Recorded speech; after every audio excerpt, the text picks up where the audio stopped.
Fluid simulations in Blender can be a real headache. They take forever to bake, and if you want to make changes, you often have to start all over again.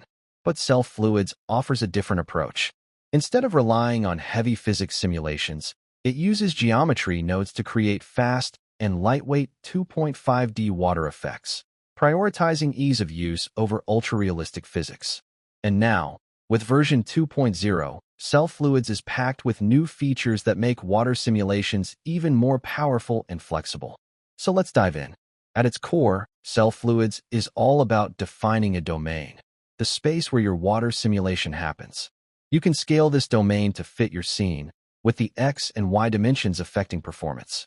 The Z-axis, which is the height, doesn't slow things down, which is a huge plus for vertical setups like waterfalls or deep rivers. Managing simulations is easy, thanks to Blender's collection system. Initial Fluid Collection defines the starting volume of water. Inflow Collection adds continuous water sources. Outflow Collection acts as drains, removing water. Ground Collection handles static objects like riverbeds. Effector Collection lets you add moving objects like paddles or rocks that interact with the fluid. This setup makes it super simple to create rivers, fountains, and flowing streams without the performance hit of full 3D physics. While it's not aiming for ultra-realism, it looks great and runs fast, making it perfect for many projects. Version 2.0 brings some exciting new tools that expand what you can do. Curve Guide Tool easily control water flow using curve objects.